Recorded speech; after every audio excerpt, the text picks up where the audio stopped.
तो आज के क्लास में हम जो है धमार्गव कल्प के विषय में बात करेंगे। सर्वप्रथम बात करते हैं धमार्गव के पर्याय के विषय में।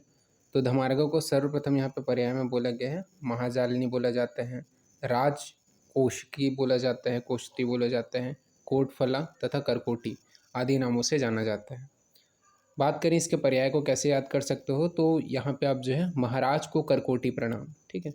तो महा से आपका महाजालिनी, राज से राजकोशतिकी, इसके अलावा को से कोटफला और करकोटकी, ये क्या है आपके धमार्गव के पर्याय हो गए। देन बात करते हैं धमार्गव में कौन से भाग को अपने को प्रयुक्त करना है। तो इसका अपन लोग फल भी प्रयोग कर सकते हैं, पुष्प भी प्रयोग कर सकते हैं और पत्ती भी प्रयोग कर सकते हैं। फिर बात करते हैं धमार्गव के प्रमुख 5 योग के विषय में। तो सबसे पहले आपका बताया गया है कि धमार्गव के फूल को दूध में पीस करके पकाएं और उसका प्रयोग करें।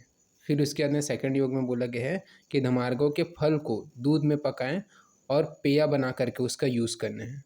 फिर बोला गया है रोम युक्त जो फल है, ठीक है, धमार्गव का जो रोम युक्त फल है उसको दूध में पका करके दूध की मलाई का प्रयोग करना है।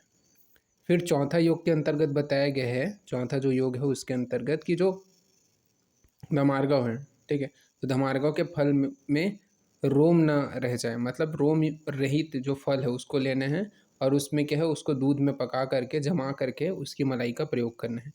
फिर उसके बाद में आपका 5वां योग में बताया गया है कि सूरामंड में धमार्गव के फल को कूट करके सायंकाल भिगो देना है और प्रातःकाल उसे मसल करके छान लेना है और फिर रोगी को पिलाना है। ये क्या है प्रमुख जो है 5 योग आपके धमार्गव के बताए गए हैं। देन बात करते हैं धमार्गव के प्रयोग के विषय में। तो धमार्गव के प्रयोग के विषय में आपका यहाँ पे क्या बोला गया है उसको अपन देख लेते हैं। तो धमार्गव के प्रयोग के विषय में सर्वप्रथम यहाँ पे बोला गया है कि अपन लोग कास में, उदर रोग में, गुल्म रोग में, विष रोग में तथा कंठ मुख से कब्ज अगर दूषित है, ठीक है, दुष्टि हुई है तो उस कंडीशन में अपन धमार्गव का प्रयोग कर सकते हैं। बात करें गुल्म और उदर रोग में धमार्गव के कल्प का प्रयोग किया जाता है। इसी प्रकार वमन तथा हृदय में धमार्गव के फल को मिला करके प्रयोग करते हैं, धमार्गव के फल को मिला करके प्रयोग किया जाता है। फिर विष विकार में बोला गया है कि धमार्गव कल्क और धनिया तथा तेज बल क्वाथ का प्रयोग किया जाता है। फिर उसके बाद में मानसिक रोगों में बोला गया है कि चमेली, सूही आदि का क्वाथ में 1 से 2 धमार्गव का फल घोल करके उसे छान करके रोगी को पिलाएंगे। फिर बात करते हैं धमार्गव चूर्ण युक्त गंध पुष्प के प्रयोग के विषय में। तो यहाँ पे बोला गया है कि वमन कराने वाले को, जिसका वमन कराना है उसको सबसे पहले भरपेट मांस रस पिलाएंगे, फिर दूध अथवा यवागु पिलाएंगे।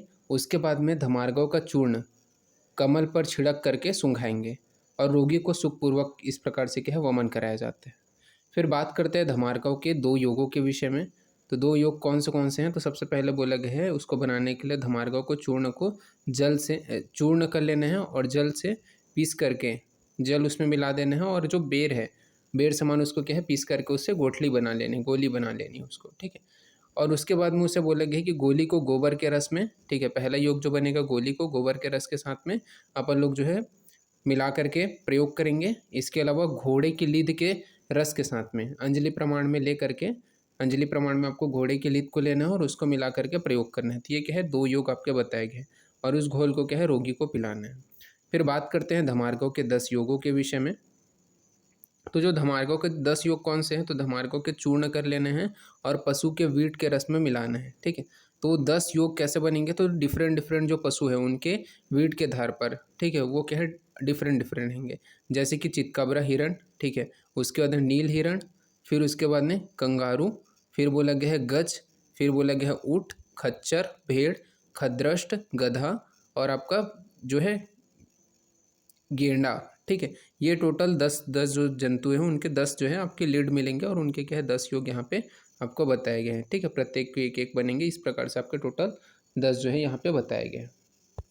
देन बात करते हैं अपन इसके बाद में आपके धमार्गव के 10 जो है योगों का ये तो बता दिया गया है। अब बात करते हैं अगर कास और हृदय रोग में अगर धमार्गव का प्रयोग करना है तो धमार्गव को चूर्ण कर लेंगे। उसके बाद में उसे चीनी मध्य मिला करके उसमें जीवक, रिसभक, काकोली, केवाच, इसके अलावा आपका काकोली, केवाच तथा यहाँ पे बोला गया है सतावरी, ठीक है, और क्षीर काकोली तथा गोरखमुंडी, मेदा, महामेदा तथा मुलेठी चूर्ण मिला करके प्रयोग करना चाहिए।